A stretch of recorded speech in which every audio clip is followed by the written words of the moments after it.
What will Calvin Ridley do? Will he come back to the Jaguars or will the Jags be left at the altar? I'll try to answer it today here on Locked On Jaguars. Let's go!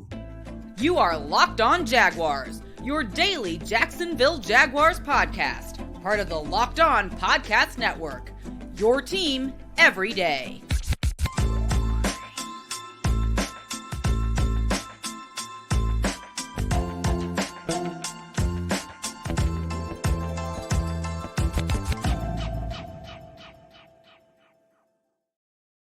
Whoa. What's up, everybody? This is your man, Tony Wiggins, here with Locked On Jaguars, where it's your team every day. And we thank you for making us your first listen. We are free to subscribe to on our YouTube page. That is Locked On Jaguars. Make sure you go over there, hit the like button, hit the subscribe button, and then tap in so you won't get left out and you get a notification each and every time we drop an episode.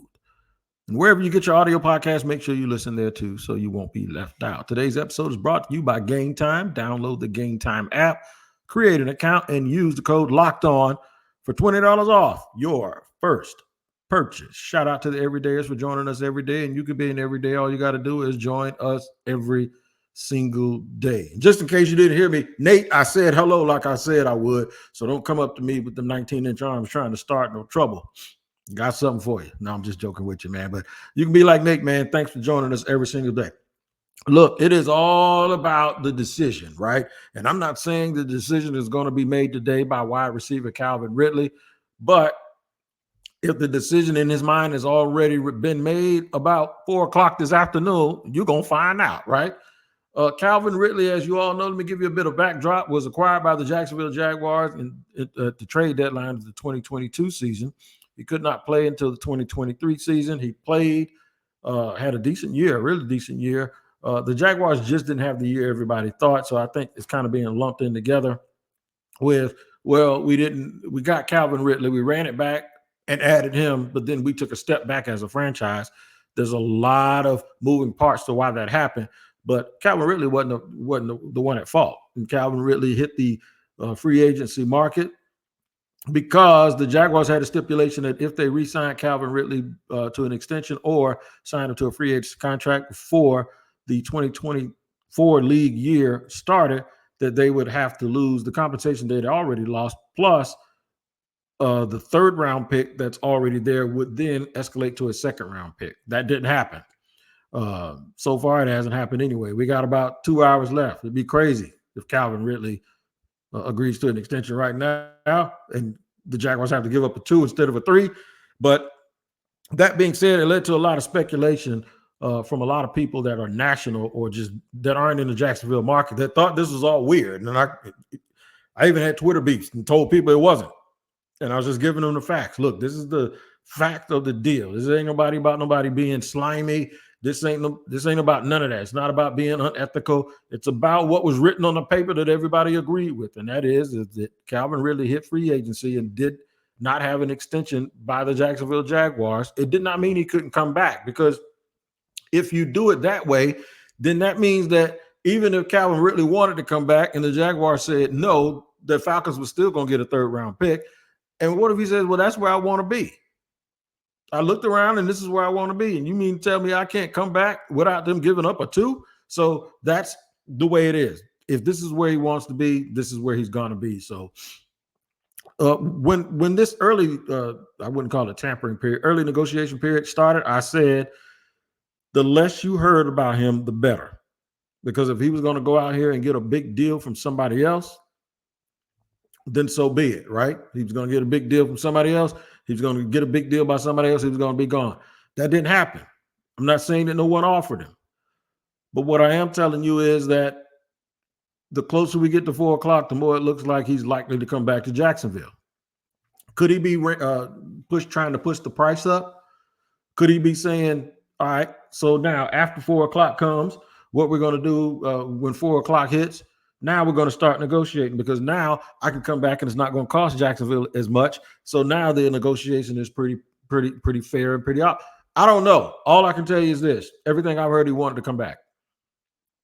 Everything I heard, he wanted to come back. And this is through him hearing people talk about him in the fashion of, He didn't know the offense, and he ain't this and he ain't that, and all of this. And what I like to tell people is this all the time about free agency.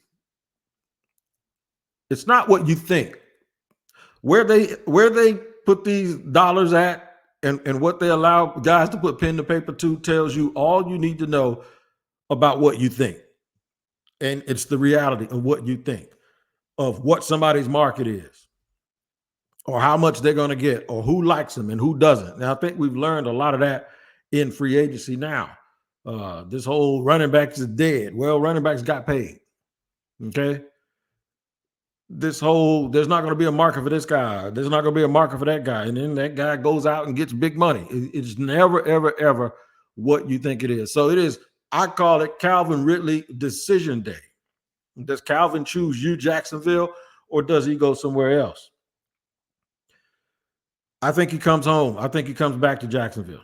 I really, really do. I think it's the familiarity. I think he likes Trevor Lawrence. I think regardless of the fact that there were people videotaping him, and see, this is what happens too. And I know somebody's going to say, Wig, that's just what it is. I know that's what it is. And that's why I'm telling you what it is. I know why people do what they do. And well, sometimes, but the point is my man was buying him some backwoods or whatever. And people, they were mad at him that week. So when it leaked out, it leaked out. So that's what happens. If everybody was happy, it wouldn't have leaked out that he went to a smoke shop and bought backwoods, which is not illegal, by the way. It is just, it's weird fandom stuff. It gets real crazy and it gets real weird. If he decided he didn't want to be here, you would have heard everybody call him everything except the child of God. And it doesn't change the reality that Jacksonville wanted Calvin Ridley back. I think he's going to get back. There are people that sitting there saying that the club is salivating at thinking about him, Gabe Davis, who they also acquired, and Christian Kirk. That's cool. That's a very, but there were people in the organization that was salivating last year over Zay Jones. This is the world of they love you one day and the next is whatever. That there's nothing that shows you about the NFL more than that. The fact that Zay Jones was the talk of the town last year, right? About how he was worth the money and how, all of this stuff. And now it's like, this is what they do. If we feel like we can improve, we're going to improve. If we're going to improve, we're going to improve. That's why I never get mad at players when they try to improve things for themselves. So I'm going to tell you in segment number 2 what the wide receiver room is and isn't. Some of y'all will like it and some of you won't, and I understand. How Rid's likely success or likely return affects the NFL draft. Now we're cooking with grease because we're going to start talking about some team building stuff. Those are the 2 things that I'm going to discuss with you today here on Locked On Jaguars. I want to let you know about something else first. As you know, Locked On has launched the first ever national sports 24/7 streaming channel, Locked On Sports Today. That's what it's called. Baseball fans, listen, mark your calendars for March 20th at 7 p.m. Eastern time for the best Major League Baseball season preview coming exclusively to Locked On Sports Today. On March 20th at 7 p.m. Eastern time, be the first to get local insight from the Major League Baseball local experts of the Locked On Podcast Network. Find it on March 20th at 7 p.m. Eastern time on the Locked On Sports Today 24/7 streaming channel on YouTube or the free Amazon Fire TV channels app. All right, more on Calvin Ridley and the wide receivers, what the wide receiver room is and what it isn't. I'll discuss that in just a second here on Locked On Jaguars.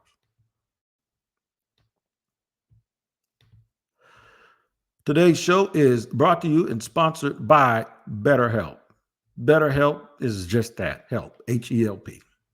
For a lot of things. I had loss of life in my family this past year, unfortunately.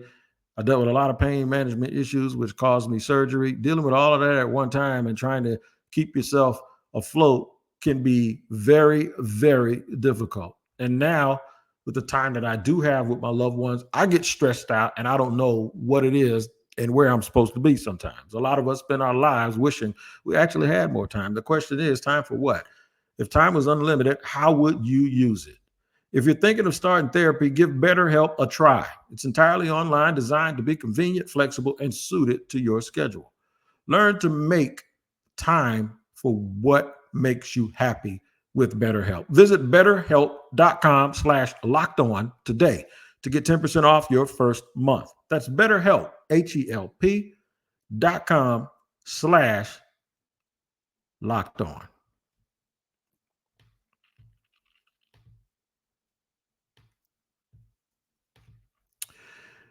All right, second segment here on Locked On Jaguars, where it's your team every day, and we always thank you for making us your first listen. It's Calvin Ridley decision day. Not as if he's going to actually make the decision today, but he very well could make that decision today. But this is the first day he can make that decision, as long as it's done after 1,600 hours, which is 4 o'clock to y'all civilians and us civilians that have never served in the military. But it's the first day he can make that decision where the consequences for making that decision do not change for the Jacksonville Jaguars, even if it is unfavorable. Meaning, if he chooses Jacksonville, the Falcons get a third-round pick. If he doesn't choose Jacksonville, the Falcons still get a third-round pick. If he chooses Jacksonville before 4 o'clock, the Falcons get a second-round pick. And we don't want to think about that because that would make absolutely no sense. If he was going to come back here, why would you weaken the Jaguars, right? Right. So what is the wide receiver room? I'll tell you what it is. I think it makes Gabe Davis the X. I think it makes Calvin Ridley the Y. I think it makes the Z Christian Kirk. I just think it allows guys to line up in ideal situations that allows their skill set to be used the most. And then I think behind them, you make, Parker Washington. We're assuming they're going to release Zay Jones. They could very well do a restructure and Zay stay and Zay be the fourth receiver, which has found a lot of value here in Jacksonville because there have been a ton of injuries at the wide receiver position, especially last year, right? And they're going to keep 5 or 6. We know that Duvernay, the young kid that they just got from Baltimore, who is all special teams, but he also doubles as a wide receiver, and he's fast and he has pretty good size. He's going to be one of those spots. So the 5 without Zay Jones, it appears that they have 5 if they get Calvin Ridley back. The question is do they get a 6? And we'll discuss that in the next segment when we start talking about the NFL draft, which is absolutely loaded with wide receivers.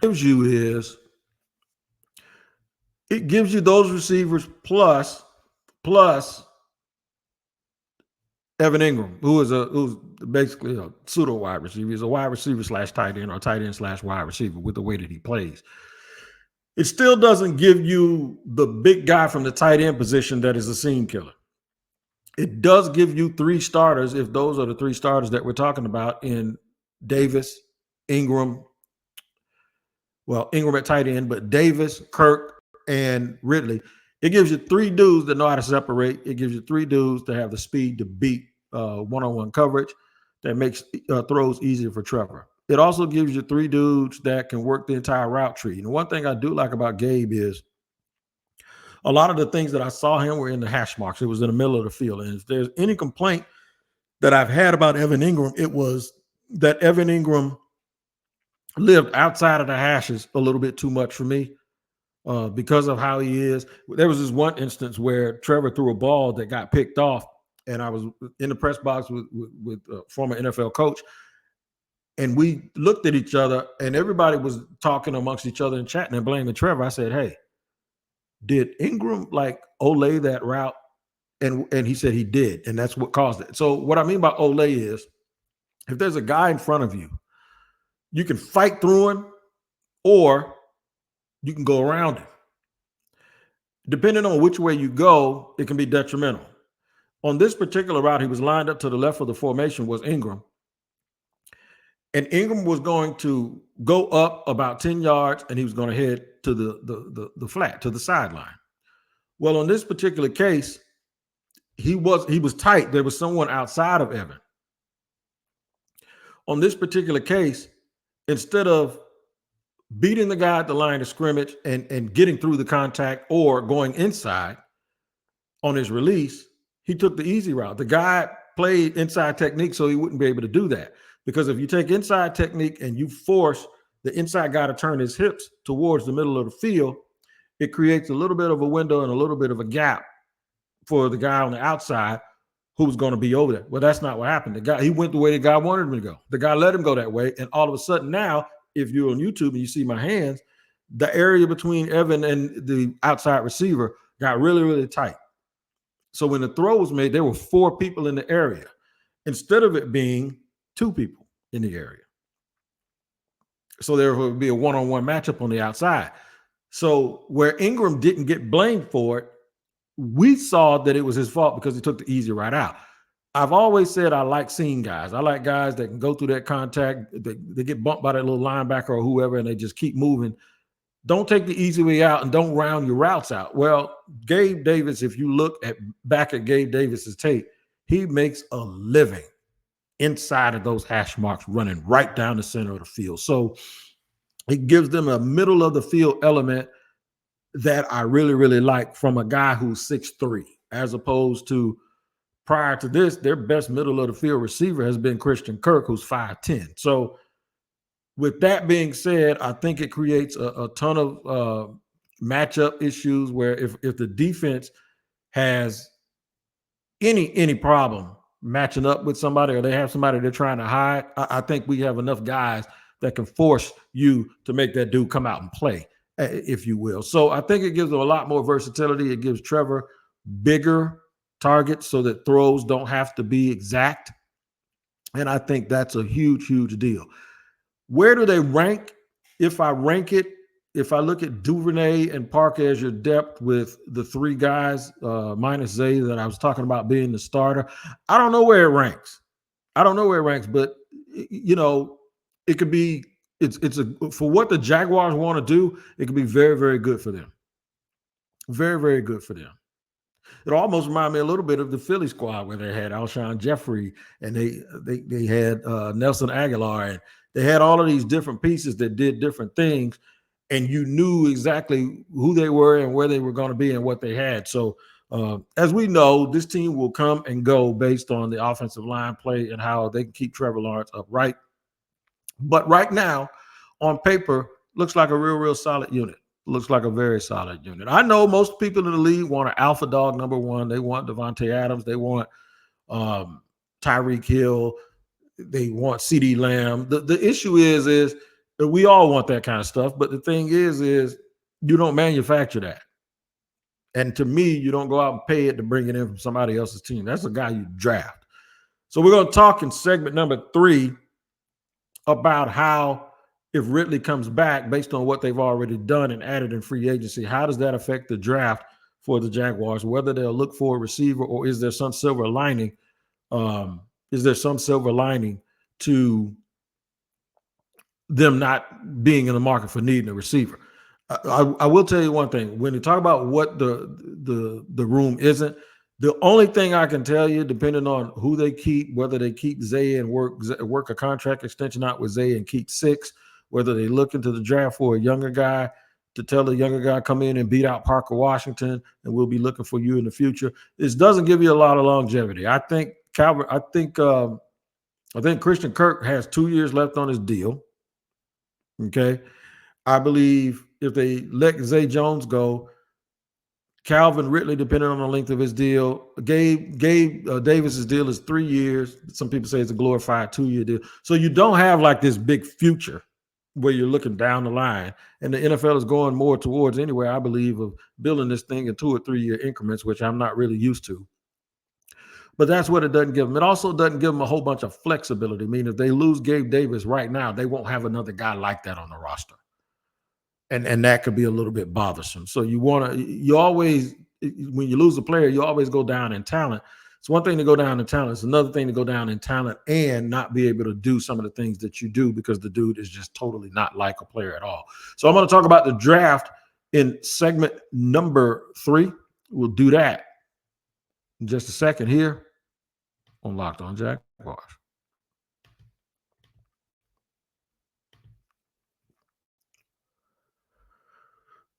Got to tell you about the Game Time app, man. If you or anybody else is sitting here needing tickets to any event, sports, theater, plays, concerts, monster trucks, it does not matter. If you think it's too late to get tickets, you're wrong. Even if the event has already started, you're still wrong because the Game Time app is perfect for you. Your procrastination is going to be rewarded because there's a team of people just sitting around waiting on you to help you because you were crazy enough not to help yourself early enough. So you can take the guesswork out of buying tickets with Game Time. They got deals on tickets right up to the start, even after the event has already started. They got zone deals. You can pick the section and Game Time picks the seats. And the Game Time guarantee means you'll always get the best price. If you find tickets in the same section and row for less, Game Time will credit you 110% of the difference. Download the Game Time app, create an account, and use the code LOCKEDON for $20 off on your first purchase. Terms apply. Again, create an account and redeem code LOCKED ON, LOCKEDON, all one word, for $20 off. Download the Game Time app today. Last minute tickets, lowest price, guaranteed.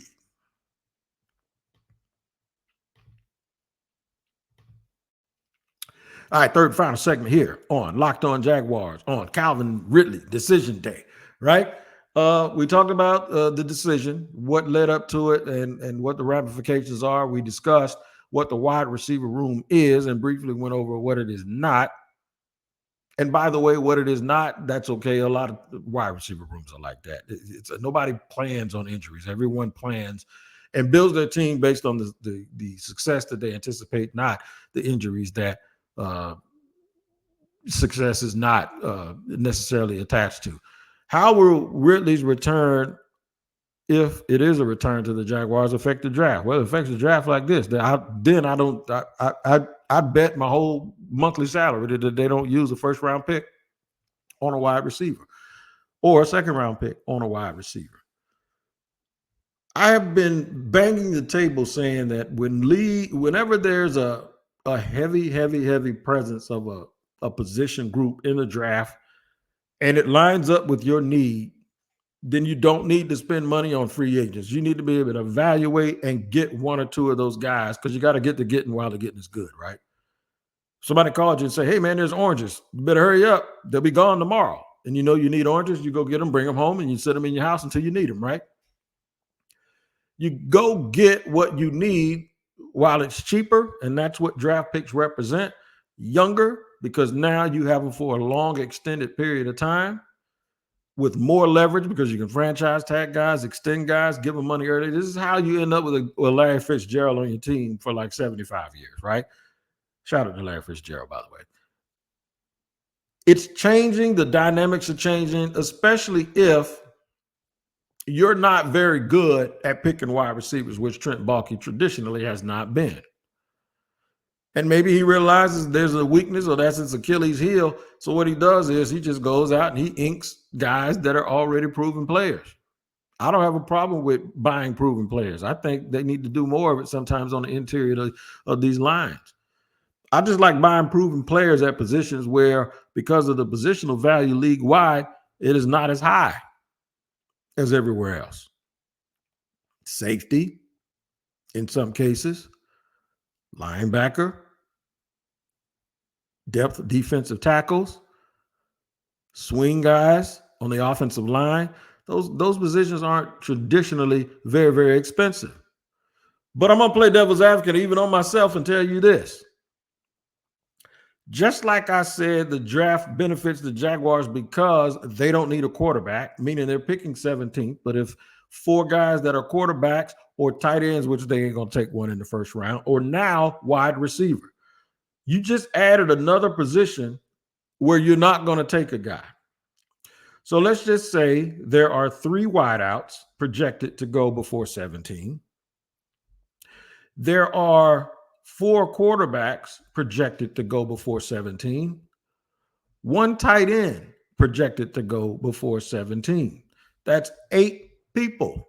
If you pick 17 and you're not taking one of those positions, that means now your pick in your mind on your board is 9th.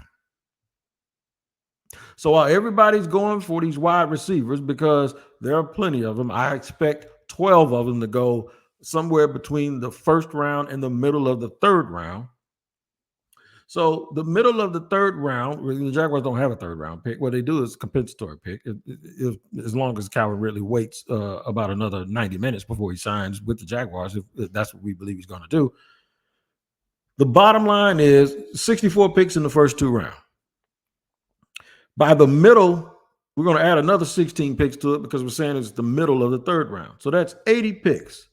If 12 of those guys are wide receivers, like I think, and if 6 of them are quarterbacks, and another 3 or 4 are tight ends, let's just say 4 for this exercise.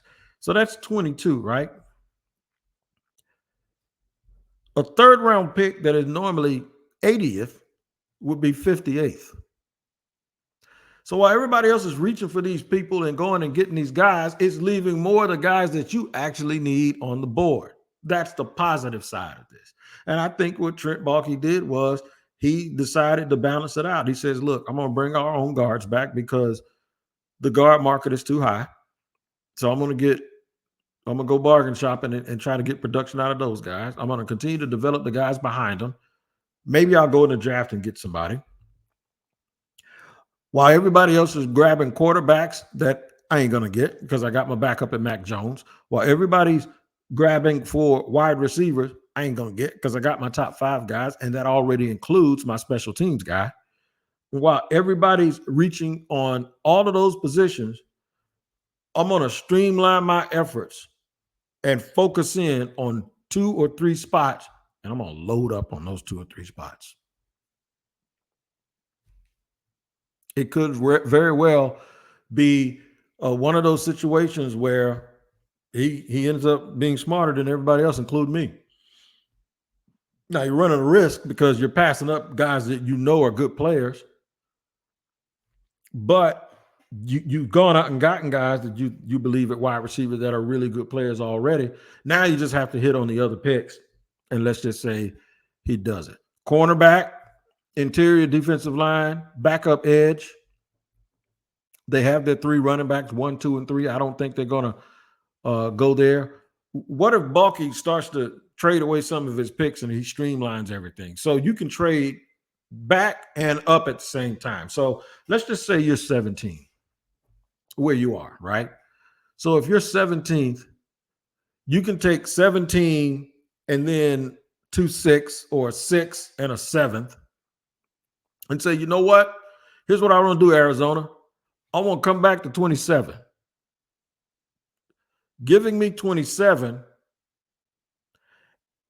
and then Arizona has a couple of second-round picks, or you give me 27 and then throw 36 in there. Give me 27 and 36. You say, nah, man, I'm not giving you 36 just for you to move up, for me to move up 10 spots. He said, okay, I got you. Tell you what I'll do. I'll give you a 3rd next year, a 6th and a 7th this year. Take those back end picks off me. You give me the. So that's how now, instead of allowing them to give you a 1st and a 3rd, you convince them to give you a 1st and a 2nd by giving them a future 3rd and then a whole bunch of your change. You can't trade your compensatory pick, but you give them a whole bunch of your change. So now you streamline it. Like, I don't need as many people, but I want to go and hit the positions that I need, the ones that I did not address, and I want to get 3 or 4 impact guys. Let's just see how it works out. I think that might be a strategy. We don't know, but all depends on Calvin Ridley. And then they got to be right, and then they got to coach him up right. Someone asked me, do I feel differently about Trent Baalke? No, I don't feel differently about Trent Baalke, because even though he added Ronald Darby, he got rid of Darius Williams. There can be a good debate on who the better player is, not who's cheaper. See, this is the time we worry about the economics, about the production as it pertains to the price. Come football season, I watched a bunch of football my whole life. I don't hear anybody talking about what somebody's salary is. They just talk about whether they're good or not. So this is cool now, but we got to make sure that those cheaper alternatives and those cheaper options that you're going for can actually end up ganging up on the better players that are making more money. Let's just see. All right, make sure y'all take care of each other, man. Get ready for the day. I'll have Whatever decides to happen, I will make sure I put out at least something, breaking news, something. I'm sitting here watching and I'm waiting for it to happen just like you. You guys take care of each other, and thank you for joining Locked On Jaguars. We're at your team every day. We always thank you for making us your first listen, and I'll see you next time.